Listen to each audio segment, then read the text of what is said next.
नमस्कार, खास कार्यक्रम में आपका स्वागत है। मैं हूं आपके साथ हर्षिता सिंह। 8 नवंबर यानी कि आज साल 2022 का दूसरा और आखिरी चंद्र ग्रहण लग रहा है। इस दिन कार्तिक पूर्णिमा है और इसी दिन देवी दीपावली भी मनाई जाएगी। आइए जानते हैं आज लगने वाले चंद्र ग्रहण से संबंधित सभी जानकारियां और इसके प्रभाव के बारे में विस्तार से। तो आपको बता दें कि आज यानी कि 8 नवंबर को साल का आखिरी चंद्र ग्रहण है और सूतक काल जारी है। ग्रहण भारत में ज्यादातर हिस्सों में आंशिक रूप से दिखाई देगा। सबसे पहले अरुणाचल प्रदेश में पूर्व चंद्र देखने को मिलेगा। भारत में ग्रहण दिखाई देने के कारण इसका सूतक काल मान्य होगा। यह ग्रहण आज मेष राशि और भरणी नक्षत्र में लग रहा है। धार्मिक मान्यताओं के अनुसार चंद्र ग्रहण से कुछ विशेष नियम जुड़े हुए हैं। इन मान्यताओं के अनुसार चंद्र ग्रहण के समय पूजा पाठ करना, भगवान की मूर्तियों को स्पर्श करना वर्जित माना जाता है। इसलिए इस दौरान मंदिर के कपाट बंद कर दिए जाते हैं। वहीं घर में मौजूद पूजा स्थल पर पर्दे लगा दिए जाते हैं। पौराणिक मान्यताओं के अनुसार ग्रहण के दौर नकारात्मक शक्तियों का प्रभाव पड़ जाता है और देवीय शक्तियां क्षीण होने लगती हैं। इसीलिए इस दौरान मानसिकता है कि जाप करना चाहिए, जिससे आप मानसिक रूप से सशक्त रह सकें। तो आज चंद्र ग्रहण है। आज भारत का दूसरा और आखिरी चंद्र ग्रहण है। इसे भारत के कई हिस्सों में देखा जा सकेगा। तो आज पूर्ण चंद्र ग्रहण होने वाला है। कार्तिक पूर्णिमा के दिन आज चंद्र ग्रहण होगा। भारत के कई हिस्सों में चंद्र ग्रहण दिखाई देगा और क्योंकि चंद्र ग्रहण के दिन कई तरह की भ्रांतियां हैं कि पूजा पाठ नहीं किया जाता है, भोजन ग्रहण नहीं किया जाता है और चंद्र ग्रहण का कई राशियों में भी प्रभाव देखने को मिलता है। ऐसी तमाम विषयों पर हम हमारे संवाददाताओं से भी आगे चर्चा करेंगे। तो आपको बता दें कि आज आखिरी चंद्र ग्रहण होने वाला है और बहुत ही सुंदर ये नज़ारा होगा। इसे लोग कई जगहों पर, स्पेशल स्पॉट्स पर जाकर भी देख सकते हैं। कैमरे से भी लोग इसका नज़ारा ले सकते हैं। टेलीस्कोप से भी चंद्र ग्रहण देखा जा सकता है। आज दूसरा और आखिरी चंद्र ग्रहण होने वाला है। कई तरह की सावधानियां बरतने को कहा जाता है। जो बड़े बुजुर्ग होते हैं वो इस चंद्र ग्रहण को पौराणिक कथाओं से, पौराणिक मान्यताओं से जोड़कर देखते हैं। लेकिन बात की जाए आज के युग की, तो साइंटिस्ट की, तो उनके लिए ये केवल एक ल्यूनर एक्लिप्स है जो हर साल होता है। हर साल में नहीं तो कई सालों के योग के बाद इस तरह का योग बनता है कि चंद्र ग्रहण होता है, ल्यूनर एक्लिप्स होता है, सूर्य ग्रहण होता है, सोलर एक्लिप्स होता है।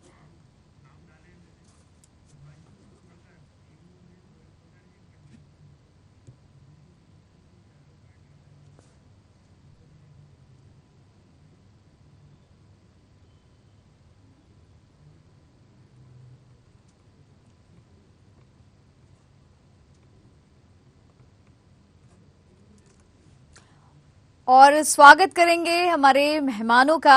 पंडित आनंद भारद्वाज जी हमारे साथ जुड़ गए हैं नीलकंठेश्वर महादेव मंदिर उज्जैन से, और इसी के साथ हमारे संवाददाता प्रशांत राव लखनऊ से हमारे साथ जुड़ गए हैं और कृष्णा शर्मा संवाददाता भोपाल से हमारे साथ जुड़ गए हैं। पंडित आनंद जी, बहुत बहुत स्वागत है आपका न्यूज आवर में। तो चलिए आप ही से जान लेंगे, क्योंकि आज चंद्र ग्रहण लगने वाला है। ये दूसरा और आखिरी चंद्र ग्रहण बताया जा रहा है इस साल का। क्या महत्व है चंद्र ग्रहण का, क्योंकि ये आखिरी चंद्र ग्रहण कार्तिक पूर्णिमा पर होने जा रहा है? जी, सबसे पहले हम सभी को प्रणाम करते हैं। और ये जो चंद्र ग्रहण है, ये साल का अंतिम चंद्र ग्रहण कहा गया 2022 का। और इसके ही पूर्व 25 अक्टूबर को सूर्य ग्रहण कहा गया था। कि जो 15 दिनों के अंतराल में चंद्र ग्रहण आया हुआ है, तो इसका विशेष रूप महत्व होगा। और आज पूर्ण उपलक्ष्य में आया कार्तिक पूर्णिमा है, जिसे हमारे यहाँ देव दिवाली भी कहा जाती है। तो उसी दोनों पर्व पर आया है। पहले जो दिवाली कही गई थी लक्ष्मी पूजन का, उस समय सूर्य ग्रहण था, और अब भी जो देव दिवाली पर है ये सूर्य ग्रहण, चंद्र ग्रहण आया है। तो इसी कारण देव दिवाली जो आज बनाई जाने वाली थी वो कल ही बना ली गई है कि पूजन कल ही हो गया है, देव पूजन। और जो दीप दान का व्यवस्था है वो भी कल ही कर दिया गया था। यह ग्रहण के कारण हुआ है। और जो ग्रहण है यह एक दैविक खगोलीय घटना होती है, और यह आज पूर्ण चंद्र ग्रहण लग रहा है, जो कि अनेक राशियों पर इसका प्रभाव रहेगा। कोई राशियों पर सकारात्मक प्रभाव होता है तो कई राशियों पर नकारात्मक इसका प्रभाव पड़ता है जी। और यह जो भरणी नक्षत्र में पूर्ण आकार लेगा, यह ग्रहण जो है भरणी नक्षत्र में आकार लेगा और पूर्ण का चंद्र ग्रहण रहेगा अनेक राशियों पर अपना प्रभाव डालेगा जी। इस ग्रहण में अत्यधिक कहा जाता है कि ग्रहणों में भगवान का देव पूजन आदि नहीं किया जाता है, परंतु यहाँ पर ग्रहणों पर बालक और वृद्धों को छोड़ करके बाकी अन्य आदि ग्रहण कर सकते हैं। और पूजन मंदिरों के पूजन प्रातःकाल ही 9:21 पर इसका सूतक काल प्रारंभ हो गया था, जो कि यह ग्रहण शाम 5:32 पर प्रारंभ होगा और यह ग्रहण 6:21 पर समाप्त रहेगा यहाँ पर उज्जैन में। और कई जगह यह ग्रहण की समाप्ति 7:25 बताई गई है। ग्रहण काल में मुख्यतः हमें भगवान की आराधना आदि कर सकते हैं, भजन कर सकते हैं, कीर्तन कर सकते हैं, परंतु भगवान का पूजन का मूर्ति स्पर्श मनाही कहा जाता है कि भगवान का मूर्ति स्पर्श अगर जो करता है उसे दोष लगता है और उसके जो पूर्व के कर्म करता है वो सारे कर्म नष्ट कहे गए हैं, कर्म नष्ट हो जाते हैं जी। और ग्रहण का सूतक समाप्त होने के पश्चात व्यक्ति स्नान करता है और जो पवित्र नदी या पवित्र जलाशय में जाकर के स्नान किया जाए और गंगा जल आदि से अपना आचमन आदि किया जाए, घर को पवित्र किया जाता है, मंदिर के स्थानों को पवित्र किया जाता है, पूजन स्थानों को पवित्र किया जाता है। उसके पश्चात भगवान का स्नान आदि करवाने के पश्चात भगवान को शुद्ध भोग आदि बना करके उन्हें भोग लगाया जाता है, उसके पश्चात पूजन किया जाता है। और अनेक प्रकार के अलग अलग राशियों के पक्ष में अलग अलग दान यहाँ पर ग्रहण काल में किए जाते हैं। ग्रहण काल में मुख्यतः दान कहा जाता है, गोदान कहा जाता है। जी बिल्कुल पंडित जी, आप बने रहेगा हमारे साथ। कृष्णा जी, आपके पास आना चाहूंगी क्योंकि देखिए ये साल का आखिरी चंद्र ग्रहण होने वाला है और ये देखा जा रहा है कि भारत में भी कई जगह पर इस ग्रहण को देखा जा सकेगा। आपसे जानना चाहेंगे कि भोपाल में क्या समय है चंद्र ग्रहण दिखने का और सूतक काल जो है भोपाल में कब से कब तक का है? रचना आज चंद्र ग्रहण है और सूतक काल का समय सुबह से ही शुरू हो गया है और लगभग 8 बजे के करीबन सूतक लग गया है और यह 6:30 बजे तक सूतक रहेगा। इस दौरान मंदिरों के कपाट बंद कर दिए गए हैं और पूजा और जो पंडित जी ने बताया कि जो धार्मिक मान्यता है उसके अनुसार पूजा नहीं होती है और हाँ भजन और ये लोग करते रहते हैं, भगवान का नाम लेते हैं इस दौरान। इसका खगोलीय घटना भी है, वैज्ञानिक मानते हैं कि एक खगोलीय घटना है। इसका हालांकि अपनी अपनी आस्था है लेकिन वैज्ञानिक इसे खगोलीय घटना मानते हैं। और जो धार्मिक मान्यताओं में बताया गया है कि खाना न खाएं और जो दूसरी चीजें न करें, वो ऐसा वैज्ञानिक नहीं मानते हैं क्योंकि जब सूर्य ग्रहण की घटना हुई और वैज्ञानिकों ने तर्क दिया था कि उस दौरान भी आप खाना खा सकते हैं और टेलीस्कोप के द्वारा ग्रहण की घटना को देख सकते हैं। आज भी जब चंद्र ग्रहण होगा तो वैज्ञानिक जरूर इस घटना को देखेंगे और पूरा विश्व भी इस नज़ारे को देखेगा। तो कहीं ना कहीं धार्मिक और वैज्ञानिक मान्यताएं अलग अलग हैं। बिल्कुल बिल्कुल कृष्णा जी, आप बने रहिए हमारे साथ। प्रशांत जी, आपके पास आना चाहूंगी। लखनऊ में जो चंद्र ग्रहण है वो किस समय देखा जा सकेगा और सूतक का समय जैसे अलग अलग राज्यों में अलग अलग जगहों पर अलग अलग समय पर है, लखनऊ में क्या समय है? जी बिल्कुल, देखिए सूतक का समय यहाँ पर शुरू हो गया है और लोग जो धार्मिक मान्यताएं रखते हैं वो सब मान भी रहे हैं। और रही बात चंद्र ग्रहण को लेकर, वो जो शाम करीब चलेगा 1 घंटे 9 मिनट बताया जा रहा है कि चंद्र ग्रहण होगा। तो ऐसे में जो अनुमान लगाया जा रहा है कि वो 5:10 से शुरू होगा और 6:21 से या उसके आगे भी थोड़ा बढ़ सकता है। लेकिन जो अनुमान है कि वो 1 घंटे से ज्यादा चंद्र ग्रहण का जो यहाँ पर असर रहेगा। इस दौरान जो यहाँ पर जो काशी विश्वनाथ के कपाट हैं वो बंद कर दिए जाएंगे 3:30 पर और उसके बाद 6:30 पर पूजा अर्चना के बाद काशी विश्वनाथ भगवान के कपाट पुनः आम दर्शनार्थियों के लिए खोले जाएंगे। तो यहाँ काशी विश्वनाथ हो, मथुरा हो और इसके साथ ही चाहे अयोध्या हो, सभी जगह चंद्र ग्रहण का असर देखा जा सकता है। सभी जगह जहाँ पर आराध्य देव हमारे विराजमान है, जहाँ पर धार्मिक आस्थाओं के साथ, मान्यताओं के साथ, जहाँ हमारी प्राण प्रतिष्ठा मूर्तियों की हुई है, वहाँ पर ऐसे देव स्थानों पर चंद्र ग्रहण के असर को देखते हुए वहाँ पूजा अर्चना विधि विधान आज बंद किए गए हैं और चंद्र ग्रहण के बाद ही इस तरीके के विधि विधान आगे किए जाएंगे। तो लखनऊ में भी देखा जाए, यहाँ हनुमान मंदिर है, वहां पर भी देखा जा सकता है चंडीकला मंदिर है, वहां पर भी इस तरीके का देखा जा सकता है कि असर, कि जहां अभी दर्शनार्थी कम संख्या में पहुंच रहे हैं और शाम के समय वहां संख्या जो भगवान के दर्शन पूजन के लिए तमाम दर्शनार्थी पहुंचेंगे। तो ये सूतक काल चल रहा है, तो ऐसे में जो पूजा विधि विधान अनुष्ठान या नए कार्य करने के लिए ये पूजा आज सही नहीं है।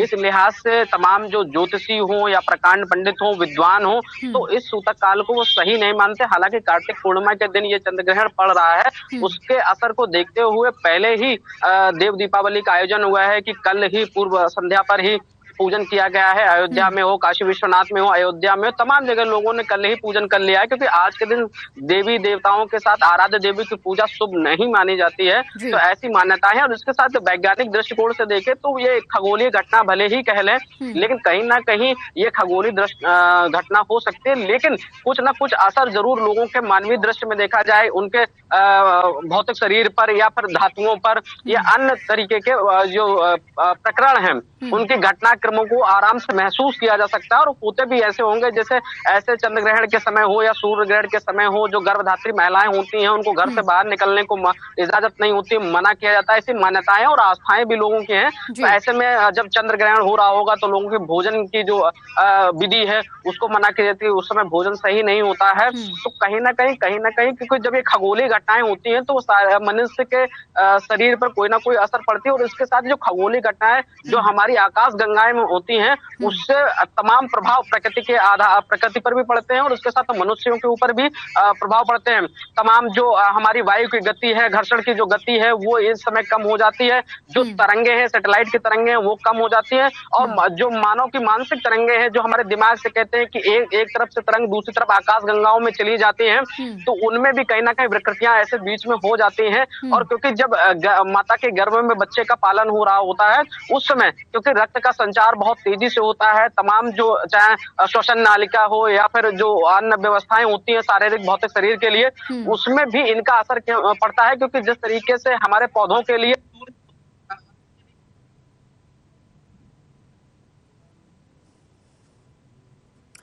बिल्कुल प्रशांत जी, आपने बिल्कुल सही कहा। इस पर और ज्यादा चर्चा हम करेंगे पंडित आनंद भारद्वाज जी से बने हुए हमारे साथ।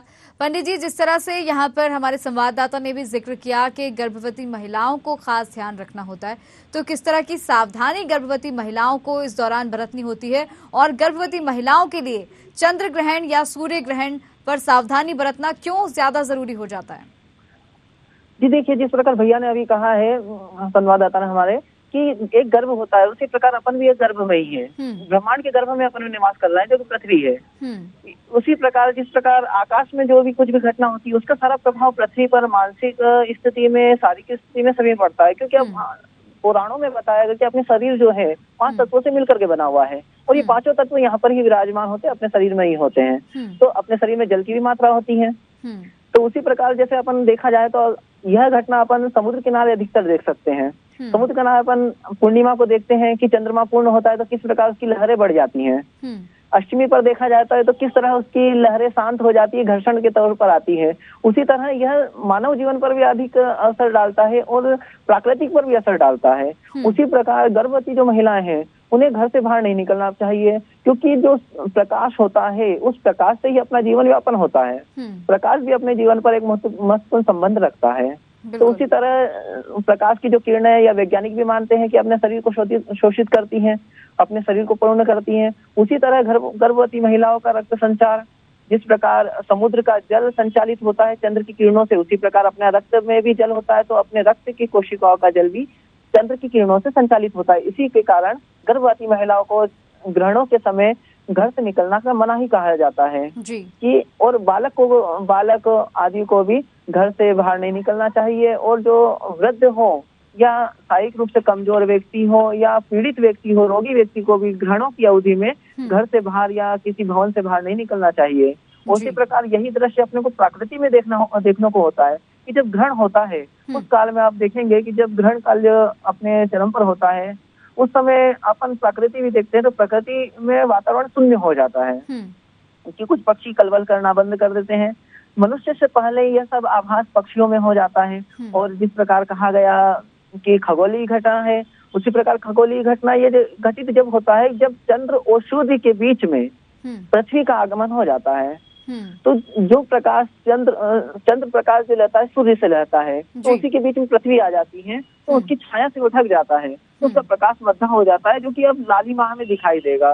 तो उसी समय जब पूर्ण रूप से ढकता है तो पूर्ण चंद्र ग्रहण कहलाता है, और जब अर्ध रूप में ढकता है तो उसे आंशिक चंद्र ग्रहण बोलते हैं, खगास बोलते हैं, खड्ग्रास बोलते हैं। ऐसे ग्रहणों के भी अनेक महत्व कहे गए हैं। तो सूतक काल में जिस प्रकार कहा गया है कि अन्न का वर्जित कहा गया है, तो उसी प्रकार अन्न की प्रकृति भी अलग अलग होती है। शरीर अपना कार्य करना थोड़ा सा क्षमता थोड़ी मध्य हो जाती है, उसी के कारण अगर अपन भोजन करते हैं तो भोजन को पचाने की भी आवश्यकता होती है, और उसको पूर्ण ग्रहण करने के भी अनेक क्रियाएं होती है, अपने शरीर में क्रियाएं होती है। तो रक्त की क्रियाएं जब अपनी घट जाती है, रक्त की गति कम हो जाती है, तो इसलिए वो भोजन करना उचित नहीं कहा गया है। और मुख्यतः तो बालक हो या वृद्ध हो या रोगी जन हो, तो वो भोजन कर सकते हैं, उसमें उनको छूट दी जाती है कि वो उनको भोजन आवश्यक होता है।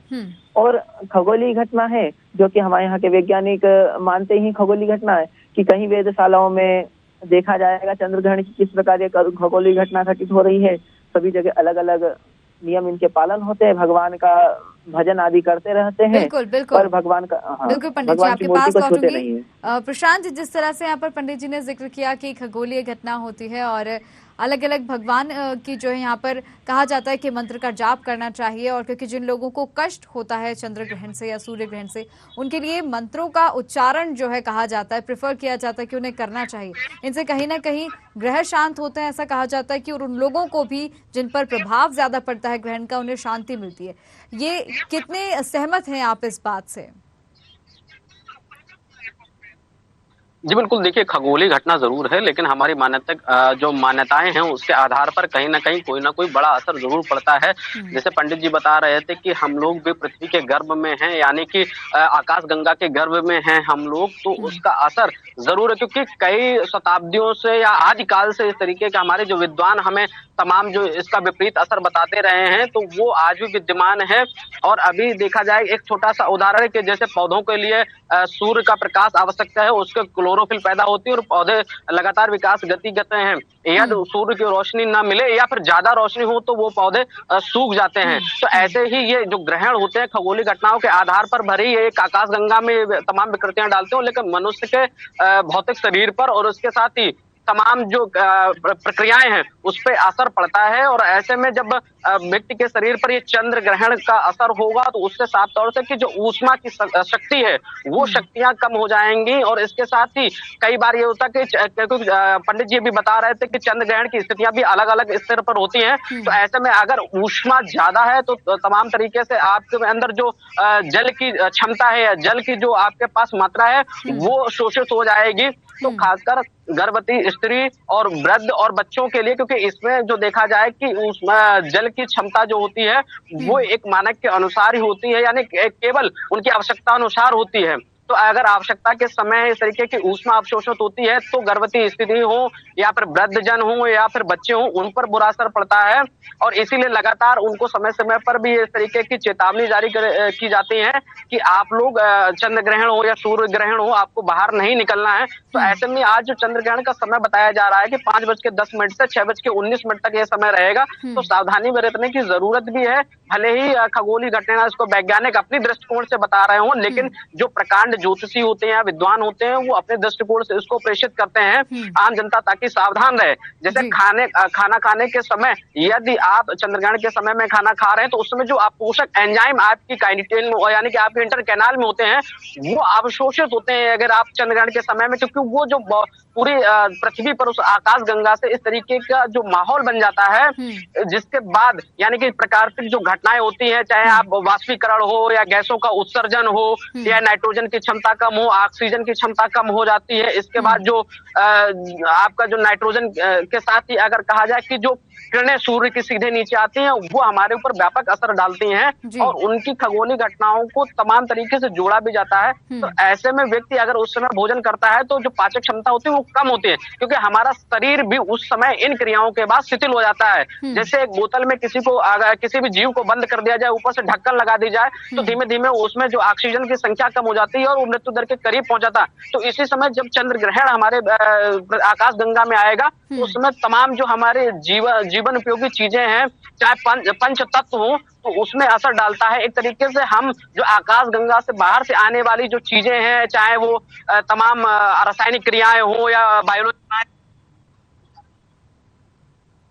जी बिल्कुल प्रशांत जी, लौटूंगी आपके पास। कृष्णा जी, आपके पास आना चाहूंगी। जिस तरह से मान्यता रहती है कि भोजन नहीं करना चाहिए चंद्र ग्रहण के समय में और मंदिर के कपाट भी बंद कर दिए जाते हैं, राजधानी की आपसे बात करूं तो यहाँ पर कौन कौन से मंदिरों के कपाट बंद कर दिए गए हैं और फिर उसके बाद जब ग्रहण हो जाएगा तो फिर दर्शन जो है भक्तों के दर्शन के लिए फिर मंदिर के कपाट खोल दिए जाएंगे? बिल्कुल हर्षिता, राजधानी भोपाल की बात करें तो भोपाल के जो बिरला मंदिर है और श्री राम मंदिर है और भी जो मंदिर है, काली माता का मंदिर है, वहाँ सभी जगह पे सुबह ही पूजा पाठ के बाद 8 बजे जब सूतक काल लगा था तो मंदिर के कपाट बंद कर दिए गए थे और पूरा दिन सूतक काल की रहेगा। ग्रहण का समय 5:23 से 6:21 तक भोपाल में रहेगा और उसके बाद 6:30 बजे मंदिरों की सफाई होगी और गंगा जल का छिड़काव होगा। उसके बाद मंदिरों के कपाट खुलेंगे और 7 बजे के बाद पूजा होगी। तो कहीं ना कहीं जो धार्मिक मान्यता है, धार्मिक मान्यताओं के अनुसार मंदिरों के कपाट बंद किए गए हैं। उज्जैन की बात करें, महाकालेश्वर मंदिर की, ओमकारेश्वर की बात करें यहाँ पे, तो 3 बजे मंदिर के कपाट बंद कर दिए जाएंगे और 7 बजे फिर से मंदिर के कपाट खुलेंगे। हालांकि दिन भर जो दर्शनार्थी है वो अंदर जा सकेंगे और गर्भगृह बंद कर दिया गया है सुबह से ही और गर्भगृह के दर्शन नहीं होंगे। तो धार्मिक मान्यताओं के अनुसार मंदिरों में पूजा पाठ बंद कर दिया गया है। हालांकि जो श्रद्धालु हैं वो चंद्र ग्रहण के दौरान भगवान का भजन करते रहते हैं, भगवान का नाम लेते हैं। अलग अलग मान्यताएं होती हैं और जैसा कि वैज्ञानिक मानते हैं कि जो खगोलीय घटना है और पृथ्वी और सूर्य के बीच में जब चंद्रमा आता है तब चंद्र ग्रहण होता है, क्योंकि जो 9 ग्रह हैं वो सभी सूर्य की परिक्रमा करते हैं और जो उपग्रह है चंद्रमा, पृथ्वी का उपग्रह है, वो पृथ्वी की परिक्रमा करता है। और इस दौरान ये जो चंद्र ग्रहण हो या सूर्य ग्रहण, दोनों घटनाएं होती हैं और उन घटनाओं में इन तथ्यों को, जो धार्मिक मान्यताएं हैं, उन तथ्यों को वैज्ञानिक नहीं मानते। सूर्य ग्रहण के दौरान हमने देखा था, बिल्कुल कहीं ना कहीं धार्मिक मान्यताओं और वैज्ञानिकों के बीच में काफी अंतर जो है ग्रहण को लेकर देखा जाता है और इसी पर अब चर्चा हम कर लेंगे। हमारे साथ एक और मेहमान जुड़ गए हैं, पंडित सुधांशु तिवारी जी, टैरो टिप्स विशेषज्ञ हैं। सुधांशु जी, बहुत स्वागत है आपका न्यूज आवर में। तो क्योंकि आज इस वर्ष का आखिरी चंद्र ग्रहण होने वाला है और धार्मिक मान्यताएं चंद्र ग्रहण को लेकर अलग होती हैं, वैज्ञानिकों की भाषा में बात करें तो इसके कुछ अलग मायने होते हैं। आप टैरो टिप्स विशेषज्ञ हैं, इस चंद्र ग्रहण को लेकर आपके क्या विचार हैं? जी, पहले तो बहुत बहुत धन्यवाद आप सभी का न्यूज आवर में जोड़ने के लिए। देखिए, अगर बात की जाए आज चंद्र ग्रहण पे, तो चंद्र ग्रहण इस वर्ष का अंतिम चंद्र ग्रहण है और इस समय राशियों की अगर बात की जाए तो राशियों पर बहुत ज्यादा प्रभाव पड़ेगा, 2-3 राशियों को छोड़कर, लेकिन देश की आर्थिक स्थिति पर जो है तो बहुत प्रभाव पड़ेगा। जैसे आर्थिक स्थिति में, जैसे धन के लिए तो बहुत कमजोर हो सकता है इस समय और सैन्य सुरक्षा भी अपनी कमजोर पड़ सकती है अगर इस चंद्र ग्रहण पे देखा जाए, क्योंकि सूर्य ग्रहण भी यही संकेत कर रहा था और वास्तव में चंद्र ग्रहण आकर हमें अपूर्णतया संकेत, हमारा जो संकेत दे रहा था वो अपूर्णतया सफल किया, क्योंकि इससे बाह्य आक्रमण जो है बाहर के, बहुत ज्यादा प्रभाव इसमें देख सकते हैं कि चंद्र ग्रहण की वजह से हो सकते हैं। तो यानी कि जैसा कि आपने बताया कि कुछ राशियों को छोड़कर ही ज्यादा प्रभाव जो है, नेगेटिव इम्पैक्ट जो है राशियों पर नहीं पड़ने वाला, तो वो कौन कौन सी राशियां हैं जिन्हें सावधानी बरतने की ज्यादा जरूरत है? जी, जैसे सावधानी अगर बरतने की बात की जाए तो सावधानियां सभी को बरतनी है, क्योंकि 8:10 के बाद चंद्रग्रहण का सूदक काल लग जाता है। 9 घंटे पहले सूदक काल चंद्रग्रहण में मान्य होता है, तो 5 बजे की मान लीजिए 5 बजे के बाद ग्रहण शुरू होगा। और अगर बात की जाए राशियों की, किस राशियों पर सबसे ज्यादा प्रभाव पड़ेगा, तो मेष राशियों को सबसे ज्यादा सावधानी बरतने की जरूरत है, क्योंकि इनका जो दिनचर्या है बहुत ही निगेटिव जाने वाला है, कहने का मतलब बहुत ही खराब जाने वाला है और ये धन के मामले में बहुत ही पिछड़े हो सकते हैं और स्वास्थ्य तो बहुत ज्यादा खराब हो सकता है। इसी बात पे अब वृष राशि की बात करें तो यही सेम कंडीशन रहेगा, साथ में उनको झगड़े बहुत बहुत ज्यादा होंगे। जिस बात में कहने का मतलब है स्वास्थ्य तो खराब होगा, उनको खान पीन में ध्यान देना पड़ेगा, पर ध्यान रहे कि उन्हें झगड़े बहुत हो सकते हैं और पैसे ऐसे बच्चे को दे जिससे निकल जाए, क्योंकि वो पैसे अगर दे रहे हैं आप तो पैसे निकलने वाले नहीं है। ध्यान दें कि अगर इस वर्ष में आप, क्योंकि इस वर्ष में 2 ही माह बचे हैं और नवंबर दिसंबर, उसके बाद नया वर्ष लग जाएगा। नया वर्ष कहने का मतलब है हिंदू नया पंचांग के अनुसार तो चैत्र पक्ष में, चैत्र शुक्ल पक्ष में हमारा नया वर्ष होता है, लेकिन अंग्रेजी पंचांग के अनुसार नया वर्ष 1 जनवरी में आप पैसा निकाल नहीं पाएंगे। तो इसलिए ये वृष राशि वाले ध्यान दें कि पैसा आप किसी को न दें। और इसी बात में कुंभ राशि के जितने भी जातक हैं वो ध्यान दें, क्योंकि उनका स्वास्थ्य बहुत ज्यादा चंद्रग्रहण की वजह से उनका स्वास्थ्य जो है बहुत ज्यादा खराब होने वाला है। तो ध्यान दें, आप लापरवाही खान पान में न बदलें। जी, यानी कि ये जिन राशियों की आपने बात की, इन पर कहीं ना कहीं चंद्रग्रहण को लेकर सावधानी बरतने की जरूरत है। सुधांशु जी, जैसा कि आपने बताया कि झगड़े लोगों के हो सकते हैं और पैसों की जिस तरह से आपने बात की कि इन लोगों को अपना पैसा निकालने में कहीं ना कहीं मुश्किल हो सकती है, तो क्या इन जाति माफ कीजिएगा, जो राशि वाले जो ये लोग हैं, इन लोगों के लिए कोई उपाय नहीं है? क्योंकि ग्रहण जब लगने वाला है तो कहीं ना कहीं इनके जीवन में आगे उथल पुथल मच सकती है। तो ऐसे में अगर इन लोगों को कोई उपाय मिले तो क्या इनकी समस्या का हल हो सकता है? ये कहा गया है श्री रामचंद्र जी की, श्री राघव जी को प्रथम प्रणाम, अयोध्या जी के नाम का हम वर्णन कर रहे हैं। देखिए, अगर इस समय जातक जो हैं, जो भी राशि के जातक हैं, तो हम यही 3 स्पेशली नहीं कह रहे हैं कि मेष वृष कुंभ राशि के जातक ही, कि जितने भी 12 राशि के जो जातक हैं, जितने भी भक्त हैं, वो महामृत्युंजय मंत्र का जाप करें तो उससे उनको सफलता मिलेगी। धन में अगर आप धन किसी को दे रहे हैं, अगर आप नहीं पा रहे हैं तो धन वैभव आपके यहाँ प्रदान होगा।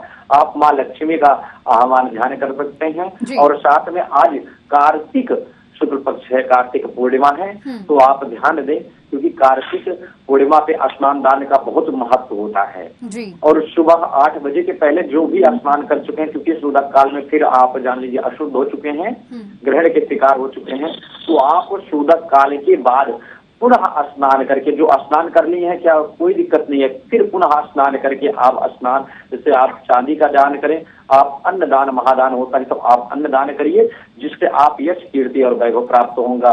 और आपके जो रुके हुए धन है आपके पास आ जाएगा। अगर आप कर्जे में डूबे हुए हैं, अगर आपका पैसा किसी, आप सोच रहे हैं कि फला व्यक्ति हमसे या हमने कर्जा लिया है किसी को, हम दे नहीं पा रहे हैं, तो चंद्रग्रहण उनके लिए लाभकारी भी है। ऐसा नहीं है कि चंद्रग्रहण हानिकारक है, उनके लिए लाभकारी है। और तुलसी दल के साथ अगर वो अपने भोजन में प्रयोग करते, क्योंकि तुलसी दल सबको प्रयोग करना है, लेकिन खास करके जो जिनको बहुत ज्यादा कर्ज है उनके ऊपर, अगर वो तुलसी दल का प्रयोग करे गंगा जल के साथ अगर आचमन में, तो उनके लिए बहुत बहुत लाभकारी होगा। जी जी बिल्कुल पंडित जी।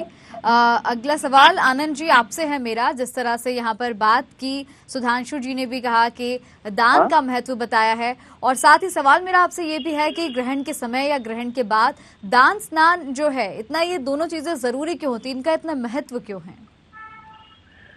ये ग्रहण जो होता है, ग्रहण में व्यक्ति अशुद्ध हो जाता है, जो कि एक खगोलीय घटना होती है भी माना गया है और दैविक घटना भी माना गया है। जब ये समुद्र मंथन की समय की बात है, जब राहु केतु को छिन्न कर दिया गया था, राहु को काट दिया गया था, उस समय यह भगवान का कहा गया था, श्राप, उसका श्राप लगा था कि आपने मुझे इस प्रकार कहा गया है कि आपने मेरा बताया गया है कि मैंने अमृत पान किया है, उसी तरह उनके 2 भाग कर दिए गए थे। उसी संबंध में यह ग्रहण का भी कार्य होता है। तो उस समय देवताओं पर भी इसका असर होता है कि राहु का जो श्राप था उसका असर यहाँ पर बताया गया है। उस कारण यहाँ पर इसका सूतक माना जाता है। इसे अपवित्र व्यक्ति कहा जाता है। ये पूरे ब्रह्मांड पर असर माना जाता है इसका। पूरी आकाश गंगा पर ग्रहण का असर होता है, कहीं पर भी ग्रहण हो, पर पूरी आकाश गंगा पर, इस पर सभी देवों पर भी असर कहा जाता है, सभी पर भार होता है। और मुख्यतः दान का महत्व होता है, दान पवित्र करता है, तो पवित्र करने वाला दान होता है। अन्न दान से अगर जो इसमें दान पवित्र करने वाला होता है, अन्न दान किया जाए तो अन्न पवित्र होता है, और स्नान करने से अपना शरीर पवित्र होता है जी। और भजन करने से अपना मन पवित्र होता है। तो इसी प्रकार पवित्री के लिए दान किया जाता है। बिल्कुल आनंद जी, बहुत ही। नदी में अगर आप स्नान करते हैं तो आप शरीर पवित्र करते हैं, अगर दान करते हैं, अन्न का दान करते तो आपका अन्न पवित्र होता है, धन का दान करते तो आपका धन पवित्र होता है। उसी प्रकार आप मन से अगर भगवान का ध्यान करते हैं तो मन पवित्र होता है। इसलिए भजन का, दान का आदि महत्व कहा गया है। गोदान भी किया जा सकता है, अनेक प्रकार के दान यहाँ पर बताए गए हैं। जी जी जी, बहुत ही महत्वपूर्ण जानकारी आपने दी, बहुत ही सुंदर तरीके से आपने समझाया। सुधांशु जी, आपका भी हमारे साथ जुड़ने के लिए और आपका भी पंडित आनंद जी हमारे साथ जुड़ने के लिए धन्यवाद, और हमारे दोनों संवाददाताओं का हमारे साथ इस कार्यक्रम में जुड़ने के लिए बहुत बहुत धन्यवाद। तो आपको बता दें कि आज साल का दूसरा और आखिरी चंद्र ग्रहण है। इसमें हमने चर्चा की हमारे मेहमानों से, हमने जाना कि क्या महत्व है चंद्र ग्रहण का और क्या क्या मान्यताएं हैं, क्या क्या सावधानियां बरतनी चाहिए। और क्योंकि हमारे साथ टैरो कार्ड विशेषज्ञ भी जुड़े थे, उन्होंने बताया कि किन किन राशियों पर इस चंद्र ग्रहण का जो है खास विशेष जो है इम्पैक्ट पड़ने वाला है, और उन्होंने भी बचाव के तरीके भी बताए, और साथ ही हमने जाना कि क्या महत्व होता है दान का, स्नान का। तो इस खास कार्यक्रम में फिलहाल इतना ही, मुझे दीजिए इजाजत, नमस्कार।